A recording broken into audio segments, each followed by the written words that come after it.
Whether you're dating, married, or in a committed relationship, understanding the strengths and weaknesses of your relationship can help you strategize and figure out how to build a relationship you've longed for. This is where the Relate Relationships Assessment comes in. It's the most comprehensive relationship assessment in the world. It's research based on the major predictors of marital stability, and it's recommended by the American Association for Marriage and Family Therapists. Also, it's the one that my husband and I used when we were in premarital couples counseling. So for 20% off the assessment, go to relateinstitute.com and enter Polinsky20. Again, that's relateinstitute.com and enter the promo code Polinsky20 to get 20% off.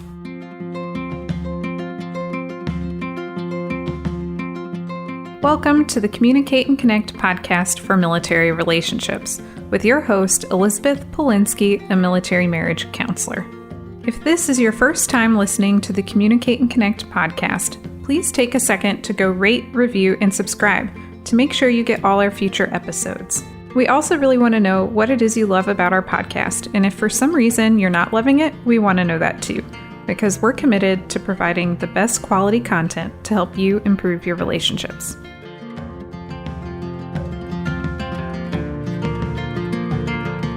You're listening to episode 15 on things new military spouses should know.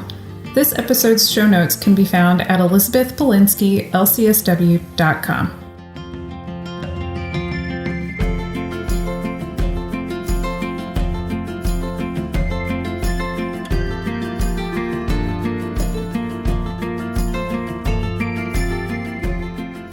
Welcome to the Communicate and Connect podcast. I'm really excited because today we have Ashlee, who is here as a guest for us and is going to talk a little bit about her experiences with military relationships and some of her recommendations for how to, really have the best type of relationship you can have and some of the things that she encountered and how she's gone about handling them. Yeah, maybe I'll just turn it over to you, Ashlee, to just introduce yourself. Okay. Well, I'm Ashlee, of course, 23 years of age. I am divorced, but kind of want to go back over the relationship I did have and what I, on my part, could have done differently, especially with a sailor who is in a very vigorous program. And so I just wanted to really touch on your support system. So a lot of times people will move and you don't have your support system there or you can't take them with you. So it's more like a virtual support system. So don't stop communicating, with those back home. That is very detrimental to your relationship because you have two people in your relationship. That's you and your lover. And you guys are relying on one another for not only your mental health, but your stability and just for everything to just kind of, flow really well. You guys I know a lot of times the sailor or, depending on which branch you're in, is not home often. You have alternating work schedules, and that can be very difficult. For me, I suffer from depression and anxiety, especially when I have excessive change, and me and military is not compatible. Change is like literally the military's middle name. So just being prepared to have, your support system. When you move down there, it's not like you're able to just know who's a friend and who's not. And sad to say, it is kind of like that. So you got to be careful of who you speak to. Those things can run into problems at home as well as in your SO's workplace. I've had my own experiences with online chats, groups through Facebook, just needing some type of support. But you have to also understand and know that not everyone you should tell your business to, especially your personal business. I did deal with some infidelity. And so obviously that's against the UCMJ. So stating that publicly is not going to make it easy for you or your sailor or anyone else in your home. But it's also very difficult to stay quiet, which is why I go back to the support system. That is what really honestly drives the relationship to just a healthy place. You don't want to rely too heavily on your partner for your mental stability. You also want to have other things that you can do. Think about different hobbies. Before moving to a place, consider the place that you're going to and what things they offer. I remember before, my ex-husband had wanted to move to Washington, and from my experience with rain and the changes of the weather and things like that, I personally wouldn't be able to do no sunshine for however many days because of my depression. So for me, that I would have had to find something else for me to do, different coping mechanisms. So things like that, you really want to consider. It really. Let me just make sure I'm following, and I'm going to jump in a little bit. And your relationship, you were married to somebody who was in the Navy. Mm-hmm. Yes. And then you were talking about how there were some struggles in the relationship. You mentioned infidelity. There were some struggles also because you said you have depression and anxiety, and so you really wanted to rely on your partner for support, which is so natural. Like, my partner really should be my main support system, but maybe not the only one. And so that's kind of what you're advocating for, is make sure you have supportive people, and that you kind of vet who you're going to, that you're not just going to anybody, but people who can really truly be supportive of you and the relationship. Am I following that? Yes, right? Absolutely, you are. Yeah, that is point on. I know I'm a jumper, so sometimes I jump from topic to topic, but I'm not trying to, go into, depth of the story, because everyone's story is different. Everyone encounters things differently. I kind of want to just kind of take what I went through and kind of give you guys my own feedback of what I could have done differently, as well as what I noticed on his side that could have been done differently as well. Just kind of paying attention and being mindful of, those things as well. So let's take those one at a time, maybe. What were some of the big challenges? I know you mentioned them a little bit, like moving is sometimes a challenge. You said he kind of had a hectic job, I think. Yes. So I would say the top three things that were, I want to say, the biggest struggle for me personally was I was coming from a home that I've lived a majority of my life in, so 19 years. I've never moved, never lived anywhere else but that family home. So when I moved, that in itself was already a struggle. It was a culture shock moving to another area. Yeah, that's so challenging. I didn't do much research except for the base. And so I only did a little bit of research about the base. I didn't really have any jobs in place or anything like that. And keep in mind, I'm also pregnant during this time. So it's my first pregnancy. Yeah. Yes. And then also the third thing was not only moving and dealing, being that it was my first pregnancy, but I've never actually had to go through these things alone. So when my ex-husband, was going through boot camp, my appointments that I had set for pregnancy, my mom or my best friend or my daughter's godmom was coming to the appointments with me. But when I moved, everything I did was on my own. Everything. So that in itself was a shock. That's so challenging. Yes, it was extremely challenging for me. So in order to cope, I obviously didn't cope very well. So I did rely on relationships and trying to form bonds with people, but I didn't know who the right people were, who to talk to. And I also didn't have anything in place for, my own, like myself, postpartum is real, and depression during pregnancy is very real. And sometimes it can be worse during pregnancy, or it can be worse after pregnancy. For me, it was worse after. That is so common, actually. If you don't mind, I'll just jump in right there. This is really common, and it doesn't get talked about as much as I really think it should. But right after, like, the birth of your first child, it's actually the most challenging period in time for couples, because your whole entire life is changing. And for you specifically, Ashlee, like, not only is your relationship changing and your life is changing, and now you're also a mom and taking on like a new identity as a mom, but you also had moved to a new place without your support system. And so I'm not surprised to hear that you were feeling the weight of that, and that you were having more depression afterwards, because that really is common for a lot of women. after the birth of their first child. Yeah. And, they don't even have all of all the stuff with moving and military life that they might have to deal with. Yeah, not having those things down packed. And then also on top of that, you're like so many firsts are happening at one time. And so I think that was the big stressor, was just so many things happening at one time that I didn't know exactly how to do. And then I also didn't have anyone, right there, or at least know anyone who could help me navigate. So I knew nothing about an ombudsman.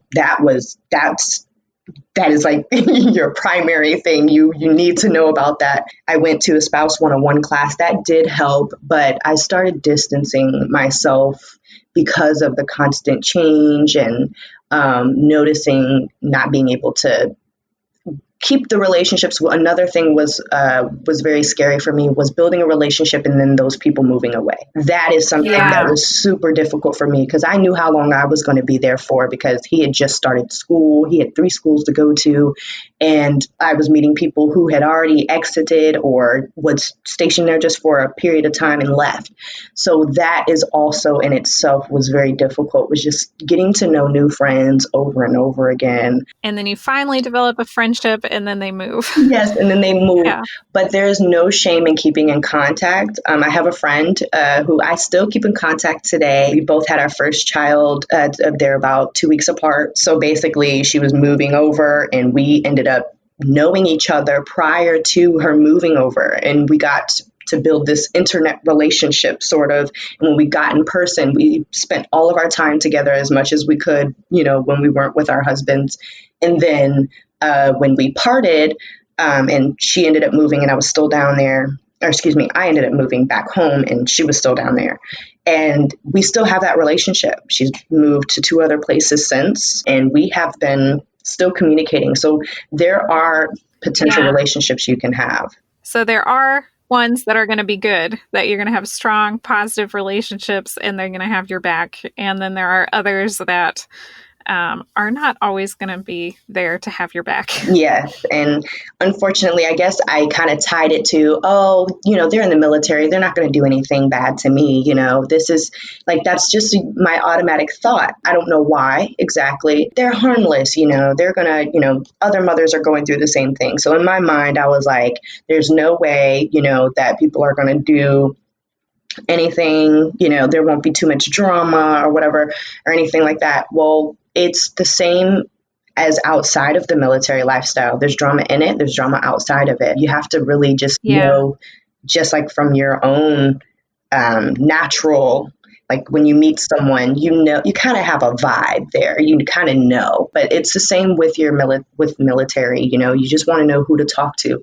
I think the biggest struggle with finding friends is you have a relationship with yourself, and so do they.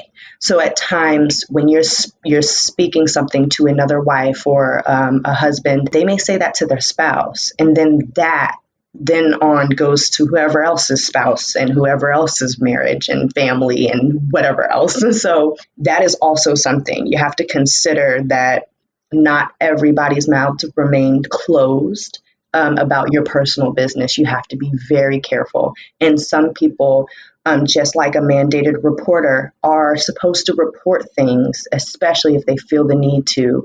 So if you are reporting any type of abuse in your home or anything like that, you want to be very sure and very understanding that these people do have jobs. And when they find these things out, you have to understand that that's their protocol. That's something that they have to do. Yeah, they're required to report things like that. And if something were to happen to you and they knew, that falls on them. So, being a mandated reporter myself for children, I now kind of understand that a lot more.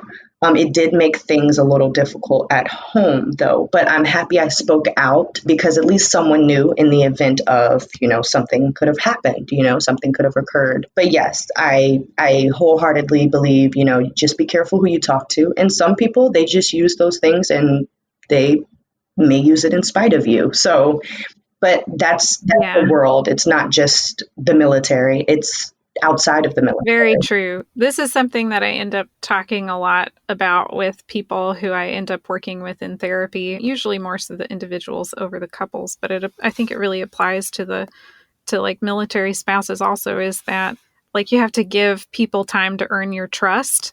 Like in a new friendship, you know, you maybe want to like give them a little something and see how they do once you've told them that. Can they be somebody who is going to be trustworthy? Are they going to keep your confidence and not go telling other people about it? The part about mandated reporting is really, really important because depending on what you tell them, they may be required. So maybe they are like a trustworthy person, a really great friend who would keep your information private, but because you told them something that was like a certain severity level, they are then required to report it. Yeah. But outside of that, when it's kind of just a typical situation, it is really important to kind of test people out first and see and let the trust build over time, I think. Yeah, definitely. It definitely helps. Another thing that I started doing was I wanted to, when I had my daughter, I started meeting other mothers. And so kind of having more so of a support group for pregnant women, women who are postpartum. And that helped a lot more. So I kept my relationship out of things and just involved myself and my daughter. So it gave us a chance to get out the house. You know, we brought our little kiddos, took them to I can't remember exactly what it was called, but it was like a zoo and you were able to pet the animals, feed lemurs and all different types of animals that I haven't even seen before. So that was very cool. And a lot of military wives and other people who've been there longer know about the area. So that in itself is also good. Also, just reaching out for that. You don't have to necessarily talk about your personal business to have friends. You can have friends that you just do social things with, go out to eat with, or you guys do some motherly things together. I know I had a group of friends where we would go to Hobby Lobby and look for stuff to do, or we would bake together. And we would just share our previous stories before marriage and kind of just get to know each other. So that was awesome as well, just to kind of get a break because spouses do deal with a lot of the military things. I know a lot of people feel like almost like pawns in the military because they kind of have to go where their so goes. You do have a choice, but it's almost like you're moving with them and it's almost like your life isn't your own. But I try to tell them your life is your own. You have the ability to, you know, kind of live with the military. And sometimes it's sort of like for others. You sort of like finding your way to be independent as much as possible. The military is controlling so much of your life, or at least there are no great options. Like if you want to be with your significant other, then you kind of got to go along with a lot of what the military says or asks you to do as a family. And so you're saying hold on to as much independence as you can. And I think the other thing I heard you say was that you can have levels of friends. Like not every friend that you form has to be like the person that you bare your soul to. It could be somebody that you socialize with and go out and do fun things. Definitely. I feel like a lot of people, when you go into the military or your family becomes a military family, you kind of forget that it's similar to just just being civilian in general. You just kind of have level of friends already. Think about when you're back home and those friends that you talk to, but there's certain things you don't talk about with them because they may speak or say something. Or even then, I had friends who my trauma was a trigger for them. I couldn't talk about those things. The things you had gone through. Yes, the things I had gone through. So it's always different levels. It doesn't matter, it's up to you who you choose to hold closest to you. Don't get me wrong, you will have those personal relationships, those people who you can talk to about anything, but you also have to go through those motions of knowing who to not talk to and who to talk to about certain things. So it's a process. You have to get to know them, and being that sometimes time is an urgent thing. You don't really get to build that relationship necessarily before they get shipped off to their next location.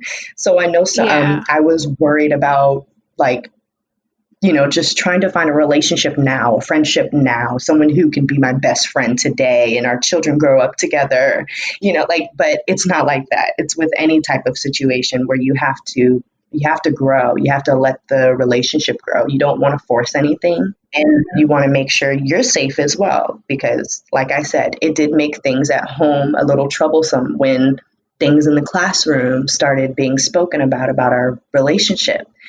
And so, then that leads you to kind of distance yourself from other people.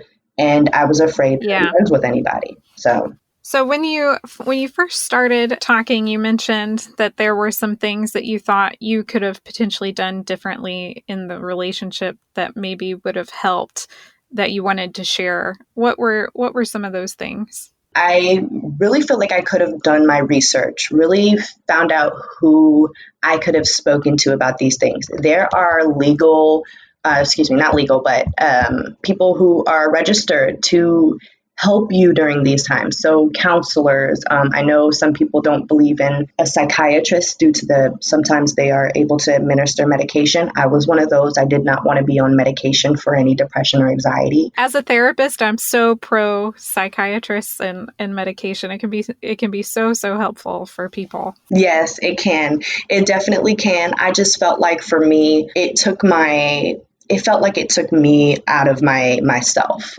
just to make decisions for me. I didn't want to rely on the medication, sort of say. I wanted to rely on my own coping systems because I felt like before I was okay.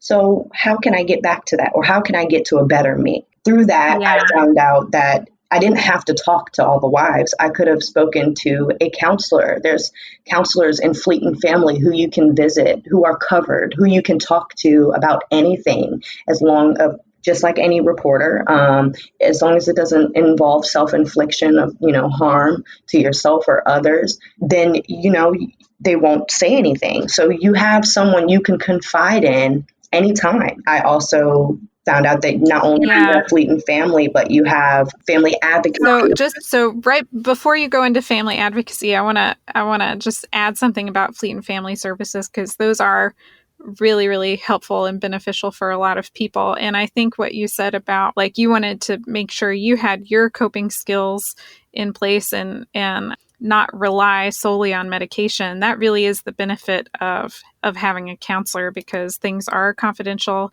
You know that you're working on changing your life so that way your life is enjoyable again, and it's not just relying on medications. And I think really for a lot of people, the combination of therapy and medication can be really, really helpful. One thing that I wanted to point out, just because I know not a lot of people have like all the knowledge in terms of medications, and I definitely wouldn't call myself an expert on it, but for a lot of mental health medications, it can take 1 to 2 years messing with the dose and what type of medication for it to be like the right combination for somebody. So I think if they did decide to go on a medication route or medication in conjunction with therapy, I always recommend therapy also, because 2 years can be a long time to wait for improvement, and therapy could be something that helps you so much faster. Yeah. And then each time you change your medication, I know that they like you to at least wait 30 days before, changing something to something else or upping a dose or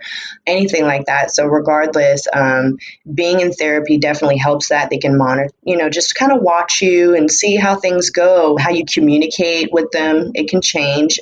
Even if it's just a slight change, they can tell this is someone who you've been speaking to. So that's why I say therapy is awesome, because if you're continuously going, this person knows you. It just like a friend will know you, just like you know them. And they're able to kind of guide you and help you out to figure out the best decisions. And they're not there to, here, send you off with medication and let you go. That's not their job description. Of course, it goes into detail of finding out, who's best for you, what methods are best for you as well. But I wouldn't shut out medication wholeheartedly. It's just for me personally, I just felt like it wasn't the time. Yeah. And also, a lot of pregnant women don't know, but when you are pregnant and postpartum, your OBGYN is allowed to actually give you medications for anxiety and depression, because it is real during pregnancy and afterwards. Yes. So that don't harm the baby. So I just wanted to put that out there. I found out after postpartum that was possible. So just kind of trying to throw out some different things that I didn't even know were there, and just throw those out there as well. Yeah. So I know we maybe have about 10 minutes left. So I want to make sure, like I had asked you prior to this interview, like if there were just like a couple of takeaways from your experience. You sort of alluded to there were some really negative experiences that happened in your relationship, and there were a lot of challenges also for you that were not part of the relationship itself, like struggles with the move and finding friends, but that they had a very real impact on the relationship. And you said it led to divorce. So looking back, what are maybe like the top points that you would want someone else to know, or that you wish you had known that we can make sure other people know who want to make sure that they have the best type of relationship they can? I'd say number one is solidify your support system. This is your virtual support system. This is everyone back home that you used to talk to. Don't cut those relationships off just because you've moved, or limit the talking. It is possible to maintain those relationships just like it is through long distance. It is difficult, it is challenging, but it is not impossible. So hold on to those relationships. Don't be fearful of having relationships, and also just being very secure in what you say, what you do, and how you act, because it does reflect your military service member. Unfortunately, it does. What we do does affect them. I'd say thirdly would be just be mindful. There are people who are there to help spouses who don't understand, who need help navigating. I am one of those spouses who didn't have their service member all the time, and they're learning too. So when my service member went in, I was just learning about the military, and he was as well. So we were both learning. So I was able to find out there are services and support. It is listed on your Facebook pages tied to that base. You can also contact your ombudsman, and there's information there for you, specifically what you are entitled to, things to help you with school, continuing education, anything. They have it all. And I think the last thing would be, if you are in need of help in your marriage, confide in the person you have the issue with first. That's so important. Oh, Yes, it is. that hit home for me. It's very scary to say, okay, look, I'm really upset with you because you don't come home enough, or whatever it is. But it is very extremely important, because if they are unaware, they cannot read your mind, they will not know. You need to be aware they're going through their own struggles just like you are. So just sit down, have a conversation, talk. There are counselors on base, just like I said, Fleet and Family. They have counseling for you as long as no abuse or you don't have anything opened in family advocacy.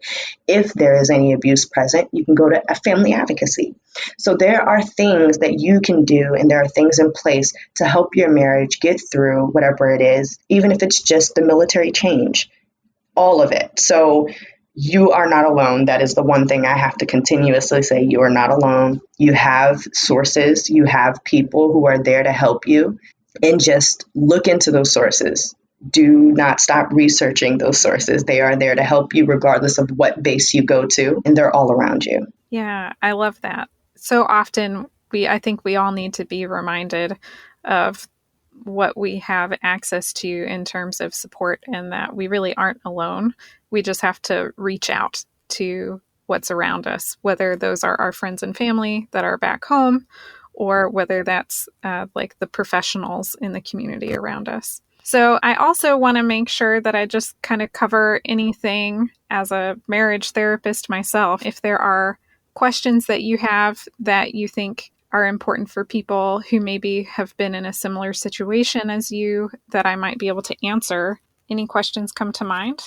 Someone who has any type of relationship troubles, what do you think would be the first couple of healthiest steps with your service member, or even with someone outside of the service member? What are the first, I guess, 3 or so steps, if there's more, that you should take when you're just feeling like you have some issues at home? Yeah, I think, and I think I'm going to steal this from you because you said it earlier, but I think the very first thing is you got to talk about it with your partner. You have to just, and that is so hard for so many people, so many couples, it's really hard to say, I'm not happy about these parts of our relationship and we got to do something about them for them to be better. And most partners also don't like to hear that. It's a very, very difficult situation. But yeah, the very first one, I think that's why I named this podcast the Communicate and Connect podcast, is because communication is so foundational. Like the very first thing is you got to tell each other, this is what's working and this is not working. For me and my partner, something that we do that's really helpful that I think is something that I would recommend to a lot of couples is to have a once a month meeting. So we meet once a month and we cover all of these different areas of our relationship, from the financial things going on to any big fights that we had. We go over them. Did they get resolved? Are there any lingering feelings that we need to address? To our sex life, to how is it going with household chores? Do we feel like that's pretty evenly distributed? If we have family related topics, we cover that. So we take one, Sunday morning or Saturday morning a month, and we cover all of these different topics.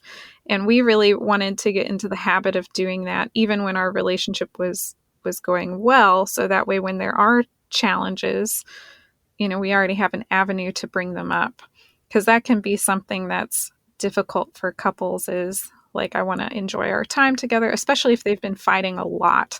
If there's been a lot of fighting, then there's this, they're kind of stuck. Do I bring this up now when it could cause a fight? And what I really want to do is just enjoy my time with my partner. Or do I sweep it under the rug and not bring it up, or do I bring it up later? And it can be really hard to figure that out. So having a once a month meeting, I think, is, at least for us, has worked really, really well to provide a space for those conversations that doesn't detract from our quality time and just enjoying the relationship. Yes, that's a huge one right there. It's like just taking away the time from, like, say you're having a date night. You don't want to talk about those very serious things on the date night.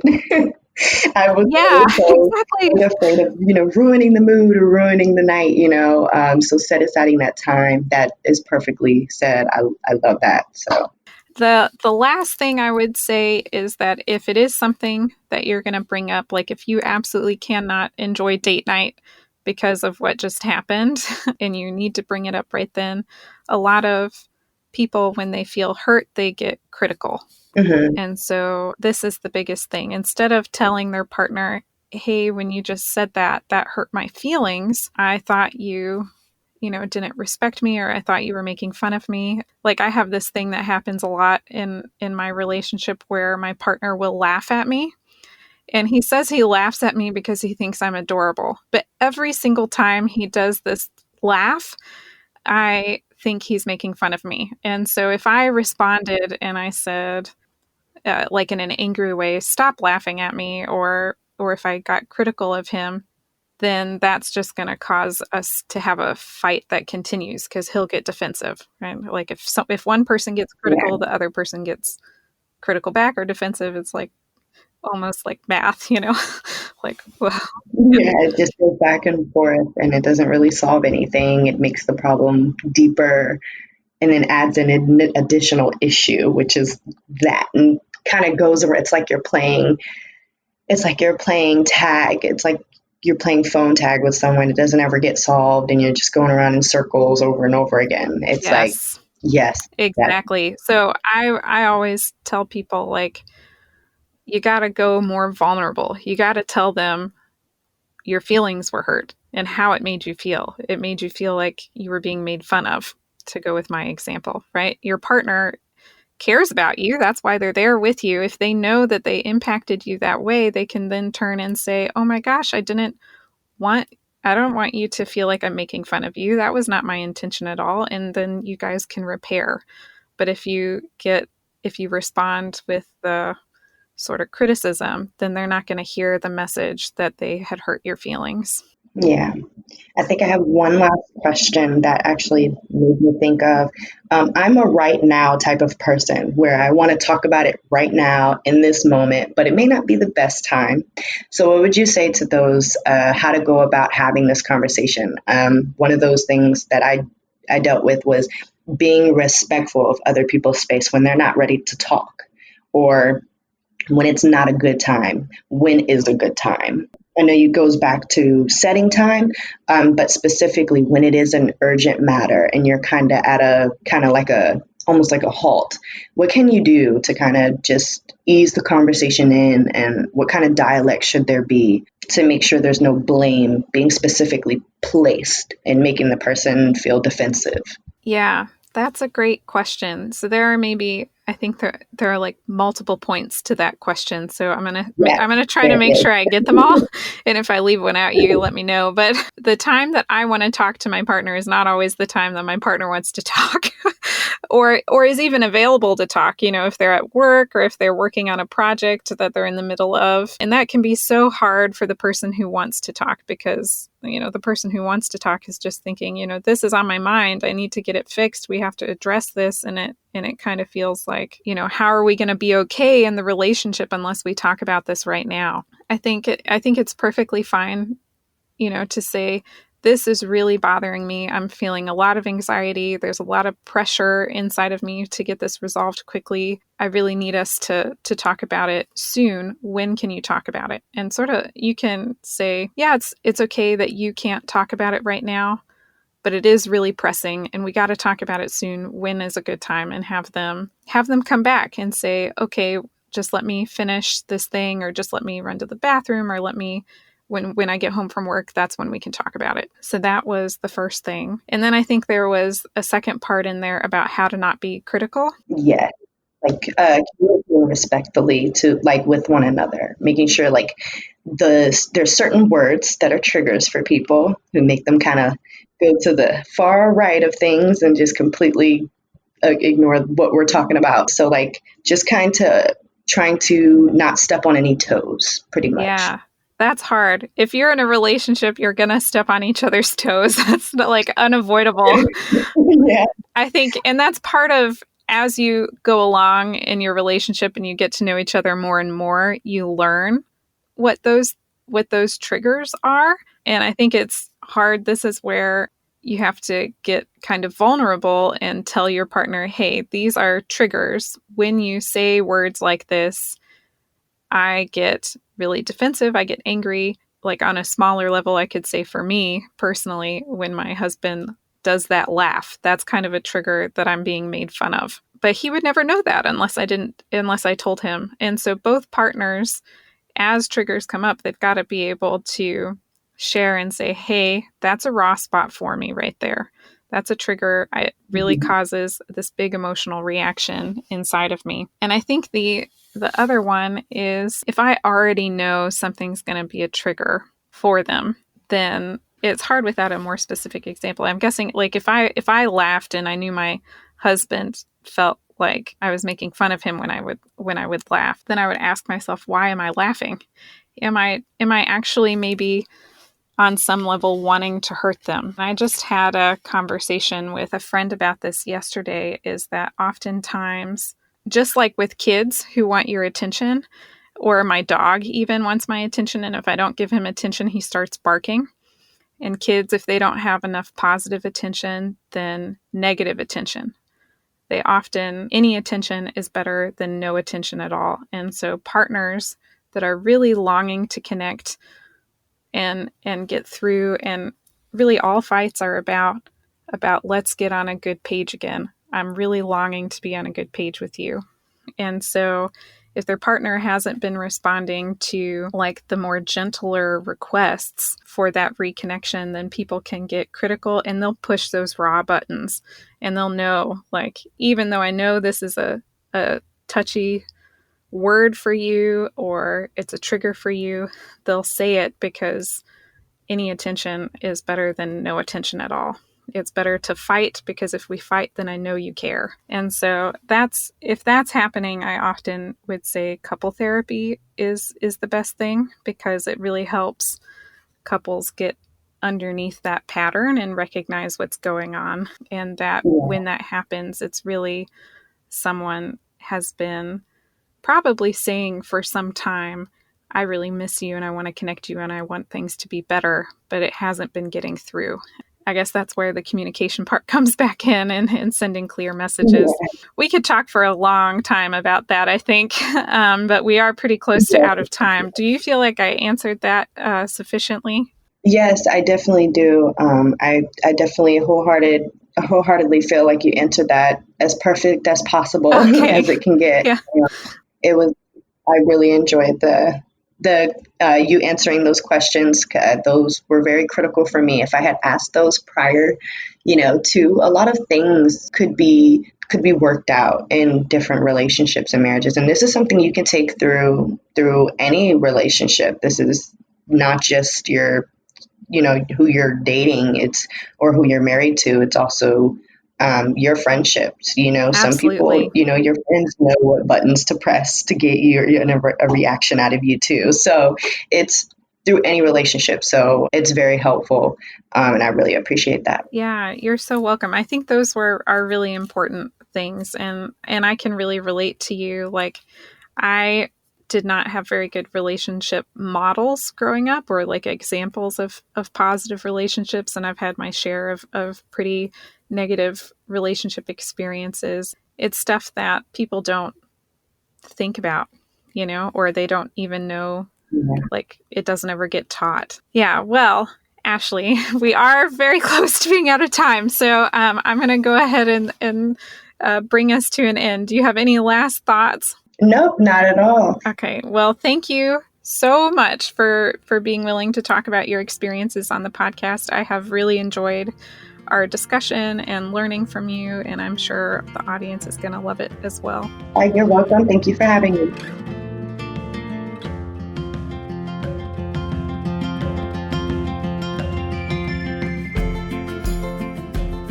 I hope you enjoyed today's episode. If so, please take a second to go rate, review, and subscribe so you get all of our future episodes. Make sure to check out the show notes to sign up for our free 10-week relationship email course. This email course is really designed for people who are maybe having trouble with communication or connection in their relationship, and helping them develop some quick wins right away to start improving it.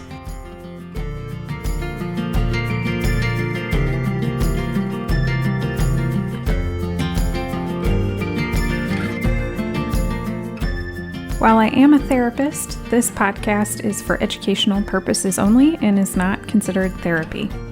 And it should also not be a replacement for therapy. If you think you need a professional of any kind, you should definitely go find one. Until next time.